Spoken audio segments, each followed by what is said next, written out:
요즘 그 미국 트럼프 대통령 보면은 격투기 대회 보는 것보다 더 재밌습니다. 그 해외를 상대로 그렇게 싸움을 걸더니 이제는 미국 연준을 또 근데 뭐 도발 수준이 뭐 격투기 선수들 이상이에요. 그래가지고 뭐 제롬 파월 의장을 뭐 바보, 고집불통 막 이렇게 놀리고 말이죠. 공개적으로 비난하고 백악관이 또 파월 자르겠다 이런 얘기까지 했다 철회도 했는데 네.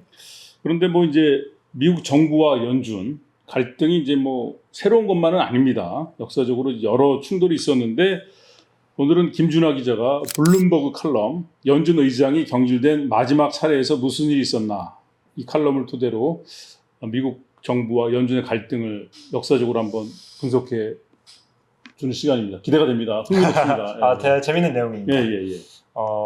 그 트럼프 대통령이 파월 의장한테 엄청난 압박을 가하면서 네. 이 연준의 독립성에 대한 관심이 무르익고 있습니다. 근데 이제 연준의 독립성을 보시면 굉장히 철저하게 설계가 되어 있습니다. 그 연준 의장을 교체하려면 상원 인준도 거쳐야 하고 그렇죠. 또 이제 연방공개시장위원회 그러니까 FOMC죠. FOMC의 의사결정 구조도 쉽게 바꿀 수 없는 그런 구조가 되어 있습니다. 그리고 연준이 아니더라도 소위 말하는 채권 자경단이라고 있지 않습니까? 이 채권 자경단이 상시 대기하면서 이제 미국 정부 정책을 감시하고 있죠. 근데 이렇게 연준의 독립성이 이렇게 확대되고 보장받은 게 언제부터냐? 그게 1951년부터입니다. 그때 정부와 연준이 크게 갈등을 벌이는 사건이 있었는데요. 배경이 한국전쟁입니다.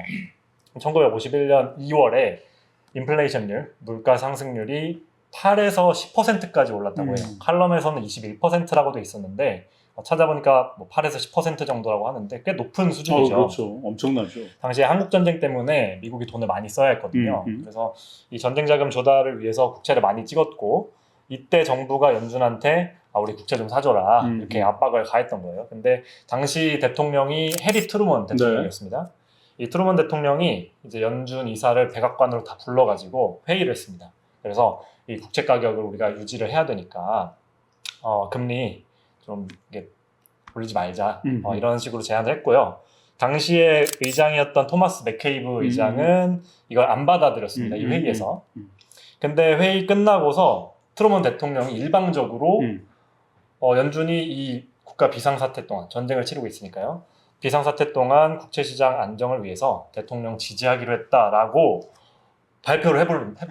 네. 근데 트루먼 대통령이 좀 원래 그 사람 바로 앞에서 두고 이제 뭐 이렇게 솔직하게 얘기 못하는 소심한 스타일이어서 아마 뒤통수를 친 것 같습니다. 네, 그래서 이게 거짓말이잖아요. 거짓말이라서 이게 난리가 났는데 연준 이사들이 굉장히 황당했겠죠. 당연히. 네. 그래서 연준이 강수를 두는데 연준이 백악관의 발표는 사실과 다르다고 비공개 회의록을 언론에 까버렸습니다. 그래서 이 연준이 대통령을 대놓고 저격을 한 셈이 된 거죠. 그래서 결국에 이 윌리엄 맥체스니 마틴 당시의 재무부 차관이 중재에 나섰고 협정을 맺었습니다. 중재를 통해서. 그게 바로 1951년 3월 4일에 있었던 재무부 연준 협정입니다. 네, 그래서 이 협정에 따라서 연준은 당분간 이제 정부 부채를 떠받치기로 하긴 했는데 장기적으로는 지금과 같은 이 독립성을 확보하게 됐다. 이때부터 연준이 자율적으로 좀 통화 정책을 결정할 수 있는 권리를 얻었다라고 정리가 되겠습니다. 미국 경제의 뭐 가장 큰 축, 힘 중에 하나가 이런 연준의 자율성인 것 같아요. 뭐 물가가 오르는데 금리를 오르지 않으면 어떻게 합니까? 방법이 없는 거니까 말이죠. 근데 뭐 베트남 전쟁 때도 미국 정부하고 연준 갈등이 있었습니다. 그렇죠. 한 뭐 20여 년 정도 흐른 뒤죠. 네. 좀 전에 정부와 연준의 중재를 맡았다고 한 사람이 윌리엄 맥체스니 마틴 장관인데 이분이 1951년에 그 아까 트루먼 대통령의 의견에 동의하지 않았던 맥케이브 의장 후임이에요. 사실상 당시에 뭐 낙하산 인사처럼 이렇게 꽂혀진 재무부에서 연준으로 간 거예요. 정부에서 연준으로 갔던 거죠. 근데 그분이었는데 이제 이 마틴 의장 같은 경우는 연준 역사상 가장 오랫동안 재임을 했던 분입니다. 18년 9개월을 했고요. 그래서 이제 뭐 재무 차관했으니까 정부의 속성이라든지 이런 걸 잘 아니까 아마 뭐 그런 걸 수도 있겠고요. 네. 근데 실력도 있었겠지만 1951년에 의장이 됐는데 베트남 전쟁이 1965년에 벌어졌거든요. 그러니까 18년을 했으니까 그때까지 의장을 하고 있었던 거예요. 아하. 그래서 이 마틴 의장이 베트남 전쟁이 확대되던 이 시점에 당시에 이제 통화 정책 핵심이었던 이제 할인율을 올려버렸습니다. 4%에서 4.5%로 올렸는데 정부 입장에서는 거슬렸겠죠. 그렇죠. 그래서 이때 그 린든 존슨 대통령이 당시에 그 정부가 위대한 사회 정책이라고 해서 빈곤 퇴치, 또 인종차별 철폐 정책들을 막 추진하면서 돈을 또 많이 들였거든요. 이때 메디케어 정책, 메디케이드 정책도 들어선 겁니다. 돈이 많이 들었을 텐데 전쟁도 같이 치르는 상황이었죠. 베트남 전쟁. 그러다 보니까 이제 연준이 금리를 올려버리니까 대통령이 열이 받아가지고 어떤 일이 벌어졌냐면 이 마틴 의장이 그 린든 존슨 대통령의 그 텍사스 목장으로 불려갑니다. 그래서 대통령한테 막 몸 밀쳐지면서 소리를 질렀는데 뭐라 그랬냐면 지금 우리 젊은이들이 베트남 가서 싸우고 있는데 죽어가고 있는데 너 지금 돈 안 찍냐 이렇게 몰아붙인 거예요. 그래가지고 이제 굉장히 당황을 했겠죠. 근데 당시에 처음에는 일단 그 마틴 의장이 물러서지 않았습니다. 그 금리 결정 책임은 연준에게 있는 것이다. 그 권리는 우리한테 있는 것이다라고 했는데 문제는 이후에도 계속 물가 상승의 압박이 있었는데도 연준이 금리 인상을 좀 망설였던 거예요. 그렇죠. 그래서 이 존슨 대통령이 재선 불출마를 선언한 1968년 3월 이후에야 금리를 올리기 시작했던 건데 이 금리 올리는 타이밍이 좀 너무 늦어버려서 이 마틴 의장 본인도 굉장히 후회하는 게 내 인생에서 평생의 수치다. 대통령의 압박에 굴복을 하고 말았다라고 회고를 했습니다. 사실 뭐 그 마틴 의장이 뭐 후회했다고는 하지만 그 어려움을 이해하는 게 린든 B 존슨이 사실 좋은 일도 많이 했습니다만 미국 사회를 위해서 그 보좌관 갑질의 원조거든요, 이 아저씨가 사실은. 막 이렇게 뭐 수석 보좌관들이라든지 또 강요들 그 불러다가 뭐 자기 화장실에서 회의를 하고 막 그런 일 보면서 대단한 부족, 대단한 부족이네요. 요즘 같으면 뭐 그냥 바로 이제 하야해야 되는 상황인데 그런 거친 대통령을 상대로 나름 연준의 독립성을 지키려고 마틴 의장이 나름 노력을 한 것 같고 어찌됐건 이제 재선 불출마 선언하니까 이제 빨리 조금 내 마음에 여유가 생겼나 보죠. 네. 뭐 이렇게 심리적인 긴장감을 갖는 것 자체도 쉽지 않았을 텐데 어떤 강단이 있는 마틴 의장이었던 것 같습니다. 미스터 FM 이장한 이사, 뭐 미국 정부와 연준 갈등에 관해서 좀 저는 지금 말씀하신 대로 연준의 이제 그 독립성은 법적으로도 보장돼 있고, 요거는 그 마땅히 이렇게 정치에 휘둘리지 않도록 해야 되는 게 맞는데 연준에 있는 사람들이 예를 들면 뭐 연준 의장인 제롬 파월이나 이런 사람이 정말 미국 경제나 전 세계 경제를 위해서 의사결정을 내린다고 하는 거가 100% 맞다 이렇게는 저는 안 봐요. 그렇게는 안 봐요. 이건 제 생각일 수도 있는데 뭐 공감이 갑니다. 트럼프는 지금 사실 보면은 막 그냥 또라이 같죠. 하는 거 보면 이랬다 저랬다 그냥 자기 입맛에 안 맞으면 바로바로 바꾸는 이런 스타일로 가니까 주변에서는 또라이 하는데 트럼프가 지금 이렇게 하는 거는 자기 역할 한다고 봐요, 저는. 왜냐면 지금은 사실 그 금리 인상을 지금 막 하지는 않지만 내리지도 않고 있거든요. 그러면서 계속 금리 인하를 하라고 압박을 하잖아요. 그리고 막 자르겠다 이런 얘기를 하잖아요. 네. 근데 이게 미국 증시가 이렇게 올라가고 경제 좋아지는 부분에 대해서 그거를 놓치기 싫다고 보는 거예요, 저는 트럼프는. 그러니까 이거를 고도에 못 자릅니다. 제가 보면 잘랐다가 또 한번 이번에도 그랬잖아요. 제이미 다이먼 JP 모간 회장이 그러다가 저 월가 작살난다 이렇게 얘기하니까 바로 또 스탠스를 바꾸거든요. 둘이 좀 친해요. 둘이 지금 친해요. 저기 제이미 다이먼하고 트럼프하고 옛날부터 바꾸니까. 트럼프도 뭐 갖고 있는 주식이 근데 많고. 이렇게 보면 사실 이거 보면은 저기 제롬 파월을 보면은 사실 제롬 파월이 그 19년도 말에서부터 코로나가 터져가지고 쭉 와가지고 돈을 엄청나게 찍어냈거든요. 그래가지고 2020년도 2월 달에 주식시장에 개박살 났다가 돈을 엄청 풀어가지고 엄청나게 떠가지고 그렇죠. 2021년도 11월 달에 피크를 칩니다. 근데 이때 돈이 너무 많이 풀려가지고 9월 달, 7월 달, 9월 달 이때 인플레이션율이 한 6%, 7% 막 올라가고 있을 때예요. 그래서 그때 여러 군데서 얘기가 나와요. 지금 너무 과열됐으니까 금리 인상을 해야 된다는 얘기를 많이 해요. 그럼 당연히 금리 인상을 해야 하거든요. 근데 그때 제롬 파월은 안 합니다. 안 했죠. 금리가 아직 경제도 좋고 금리가 안정적이라 지금은 올릴 필요 없다. 뭐 유지된다 이렇게 얘기해요. 가장 큰 실책이었어요. 저도 근데 가장 큰 실책이었어요. 그게. 그래서 딱 지나다 보니까 2021년도 11월 달에 피크를 치고 2022년도 들어서부터 주식시장에서부터 경제가 맛이 갑니다. 엄청나게 떨어져요. 그때 이제 파월은 느낀 거죠. 근데 미리 알았는데 파월이 딱 2022년도 3월 달부터 금리 인상을 0.5%부터 시작해서 2022년도 12월 달까지 4%대까지 올립니다. 0.5에서 4%까지 8배를 올려버려요. 그래가지고 주식시장도 맛이 가고 그걸 만약에 전년도 9월 달쯤 미리 시장에 그걸 선포를 했으면 이렇게까지 안 가요. 근데 왜 제롬 파월이 정말 연준이라고 하는 데가 금리 인상에 대해서 조절 능력이 있다고 하는데 왜 그렇게 됐을까? 저는 자기 재연임 때문에 그랬다고 보는 거예요. 왜냐면 그때 21년도 11월 달에 이제 임기가 1차 임기가 제롬 파월이 연준 의장이 4년이니까 22년도 2월 달에 임기 끝이었거든요. 근데 통상 3개월 전에 재연임에 대한 이거를 해요. 근데 21년도 아마 11월 달에 그 바이든이 재연임을 승인을 해요. 그러면서 이제 승인이 됐으니까 사실 12월 1월 다서 그렇게 이게 뭐 까마귀 날짜 배 떨어졌다는 말씀이 있지만 사실 우리 이게 굉장히 그런 여지가 많은 거예요. 그런 여지가 많았었거든요. 그러면서 그다음부터는 무지막지하게 올려요. 근데 제가 볼 때는 만약에 제롬 파월이 7월 달이나 8월 달에 금리 인상을 올린다는 얘기에 대한 걸 하고 올리지 않더라도 시장에 그런 시그널을 줬으면 11월 달에 재연임 저는 안 됐다고 봅니다. 왜냐면 민주당에서 그런 얘기 많이 있었거든요. 오케이.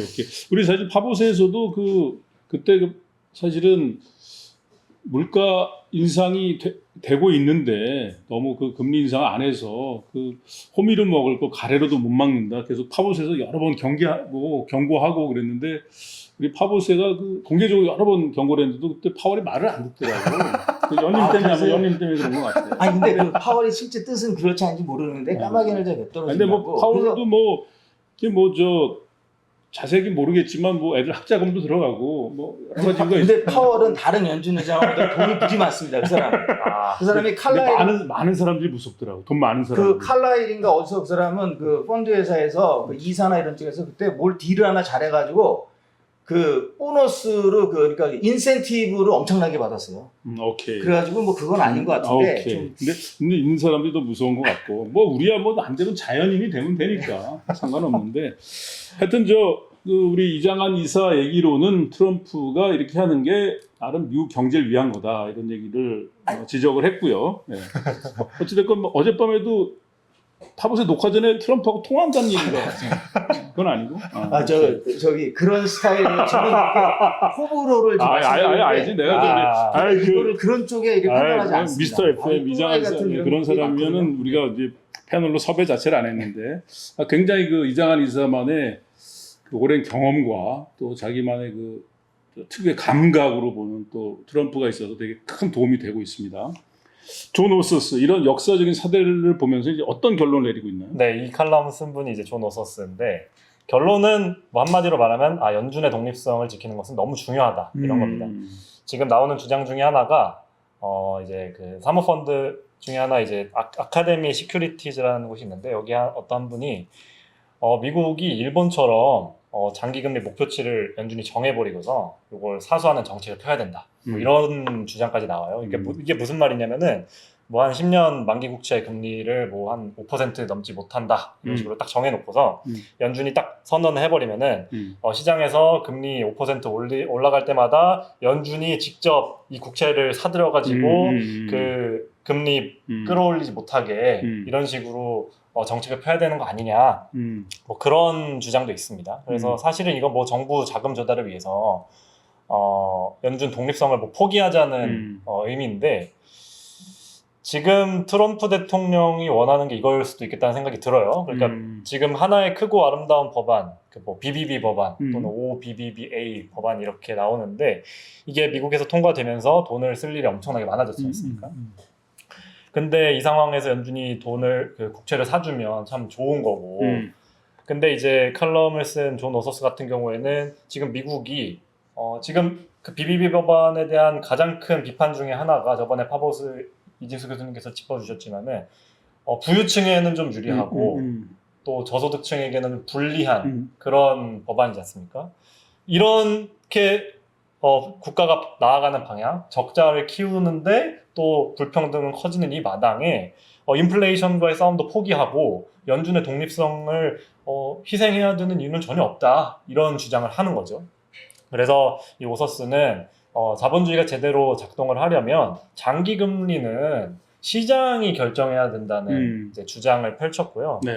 이제 칼럼에서 직접 언급하지는 않았어도 아마 그 일본에서 2024년 3월에 중단했던 이 수익률 곡선 제어 정책을 염두에 두고 말했다는 생각이 듭니다. 이게 그 YCC 정책이라고 하는데 쉽게 설명을 드리면은 일본에서 이제 그 10년물 이제 뭐 국채금리 상한선도 아까 말씀드린 원리랑 똑같아요. 이 국채금리 상한선을 두고서 이 상한선 넘어서려 하면은 그 국채를 무제한으로 사들여 가지고 금리를 이제 억누르는 그런 정책입니다. 근데 이게 결국 지속 불가능한 정책이란 말이죠. 그래서 2016년부터인가 작년까지 하다가 일본 중앙은행이 중단을 했는데 미국도 사실 국채 이 문제 때문에 부채가 엄청나게 많이 생겨났고 또 스테이블 코인, 달러 스테이블 코인이라는 새로운 카드를 통해서 막 돌파를 한 해 만에 이런 그 굉장히 골치 아픈 문제거든요. 그렇죠, 이 국채 그렇죠, 문제가. 그렇죠. 근데 일본이 이거를 감당 가능하기 정말 어려웠다는 생각이 들고 결국 포기를 했습니다. 네, 예. 그래서 이런 정책이 어떻게 지속 가능하겠냐 그렇죠. 그런 문제의식을 시장 원리에 위반되는 거니까. 그렇죠. 오서스는 제기를 했던 것 같습니다. 네. 그리고 이제 채권 작용단이라고 아까 맨 처음 말씀드렸지만은 채권 작용단이 제대로 기능을 하기 위해서라도 이 시장에 맡기는 그 정책은 중요하다. 뭐 그렇게 정리를 할 수 있겠습니다. 네. 이장원 이사.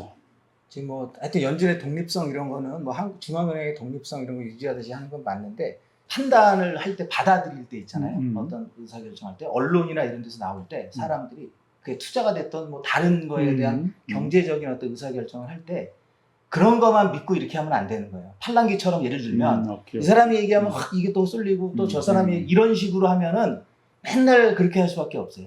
그래서 저는 이걸 그런 걸 정보나 이런 걸 많이 듣때 그 취사 선택을 잘 하고 본인 자기만의 중심을 갖는 쪽에 대한 판단을 하고 이런 거를 계속 이렇게 좀 훈련을 통해 가지고 늘려가는 게 굉장히 좀 필요하지 않냐 이런 생각이 좀 듭니다. 그래서 여기서 뭐 이런 얘기를 제가 의견으로 드리면은 지금 뭐 이게 뭐 가타부타 이런 거에 대한 얘기가 없어요. 사실 엄밀히 보면은 지금 같은 상황에서 보면은 미국 주식시장이 나락도 가야 되거든요. 뭐 저희가도 그랬잖아요. 몇 개월 전만 하더라도 저 금리 저 경제 안 좋으니까 이게 곧 나라고 가야 되는데 안 가고 있어요. 어느 정도. 그렇죠. 지금 보면 다 최고치 찍고 있어요. 그 지금 저기 정고점 다 찍어가지고 S&P나 이런 것들 뭐 다우도 그렇고 다 정고점 찍고 있어요 지금. 근데 이게 왜 그러냐? 이 돈이 다 빠져나간다고 얘기하는 것들 사실 그 파이낸셜 타임즈나 이런 데 많았잖아요. 아마 돈이 들어오는 것도 있는 거로 보여지고 돈이 이쪽에 올라가니까 이거 어차피 그렇죠. 돈이 들어가야지 주식시장이 오르는 거거든요. 그럼요. 이거 명확하거든요. 돈 찍어내면 오르게 돼 있어요. 그렇죠. 근데 지금 이렇게 오르는 거 보면 돈도 들어오는 부분이 있고 그렇게 돈이 들어오면은 사실 저도 궁금한 게 뭐예요. 저는 투자를 하니까 이런 걸 생각을 많이 하거든요.